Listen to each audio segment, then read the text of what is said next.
You're with the father and trainer, Ken Porter. Now, Ken, your son, Sean Porter, says he's going to have an announcement tomorrow. I know you can't say who it is just yet, but how big is it? I think it's pretty big. Part of what's going on here right now is this big event and bringing all of the people together for this fight, and you want to be able to springboard from that. Yeah. So they're asking us to do it when they want it done on TV, you know, in front of 4 million, 5 million people, whoever watching this big fight. So we got to hold off about another 24 hours or so. Now let's talk about that big fight. Yeah.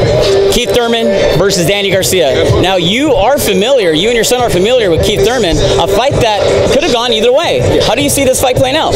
I see Keith winning the fight. I see him winning a unanimous decision. I definitely see him hurting Danny at some point.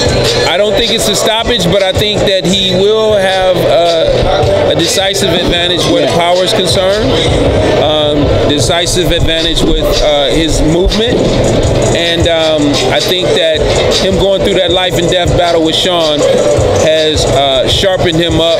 You know, iron sharpens iron, and it's sharpened him up to the point where he's better prepared for this fight than Danny would be with the previous opponent that Danny had. Now, does Danny have the right boxing ability to pull off the upset?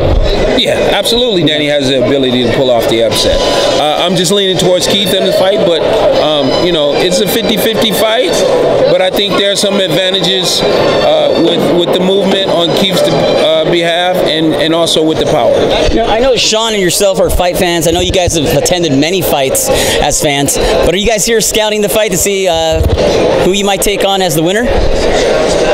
Give us the winner, give us the loser. Right. I think all of these guys make each other great. If you take Keith Thurman, Sean Porter, Danny Garcia, Errol Spence, and you have all them guys round robbing each other, then you will have, you will have great fighters for this era, just like you had with Ray Leonard, Hearns, Hagler, and Duran. Those guys fought each other. Nobody ducked, and they fought each other, and they made each other great. So that's what we're looking forward to here, the opportunity to go up against those guys. And what are your thoughts, as you mentioned, Errol Spence, taking on Kell Brook? You think that fight will take place? And if it does, who's going with the W?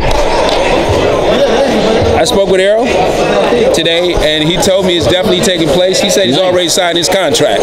Oh man, that's a so him and I had been discussing this for a while, and I said, Errol, if you're going to England, I'm coming over with you. He said, let's go, coach. We've done traveling together in the amateurs. We've been to Russia together. We've been to Europe together. We've been to the World Championships in Azerbaijan. You know, so I will go over there and support him. You know, 100%, and I'm looking forward to him coming home with that victory, with that belt. Yeah, when you have this type of relationship with these fighters, is it difficult to separate that, considering that your son and Spence both fight in the welterweight division and can possibly face each other in the future? Absolutely not. Absolutely not. Not at all. See, because the relationship that I have with the fighters that, you know, like Errol, for example, if I say, Errol, I'm coming, and I go over there with Errol, I'm going to back Errol up in any type of way that they need the whole entire time that we're there. If it's anything he needs from a training standpoint, or if he just needed to get to dinner somewhere, whatever it is, anything I could do to help him in that situation to win. But when it comes time for these guys to negotiate a fight with each other, there's no more, you know, friendship involved with that part of it. We're now in the business aspects of it. And Errol has always been business-minded. I remember him in the amateurs. He was always talking about, Coach, what do you think about that? Coach, what do you think about this? And he was always business-minded. So, you know, he understands that, you know, I have love for him, I respect him, I care for him, I want to see him be successful. He also understands that they're in the same weight class. You know, it might happen one day. Now the welterweight division continues to get hotter and hotter. Now we got Manny Pacquiao taking on Amir Khan at 147 pounds in April. What are your thoughts? Thoughts on the decision or thoughts of the fight itself? It's a great fight. I mean, yeah. Great fight. Great fight. These guys trained together for a couple years. Right. You know, not only is it a great fight, but it's a great fight for boxing. So I haven't decided who I see winning that one yet. I mean, Khan's got the speed. He's got the ability to move around and give Pacquiao a lot of problems. Pacquiao still has that speed, but he hasn't scored a knockout since Miguel Cotto back in 2009. A lot of fight fans say, oh, he's going to get that knockout against Amir Khan. But I don't think Amir Khan's chin is as bad as people think. It may not be, but if it's not good, then Manny will expose it. Because Manny is super quick. I think he's still one of the quickest and fastest fighters out there. I don't know about the punching power ability anymore, but a lot of times that has to do with your mentality. If you're thinking speed, you may not be thinking power. It makes sense to you. I got you. And I've noticed that with Shawn, like in his last fight, you know, there were points in the fight where I thought maybe he was thinking too much on speed, where he should have been sitting down on power, you know, and it happens, you know, so we'll see what happens, but right now I think that you know what, I don't have a winner on that one yet. One of my final questions about your son, where does he get that competitive nature? And I think I'm talking to the man that provides that one characteristic. That's you. You know what? Heredity has a lot to do with it, and in every aspect of everything that I've seen and watched with Shawn from the time that he was a small child.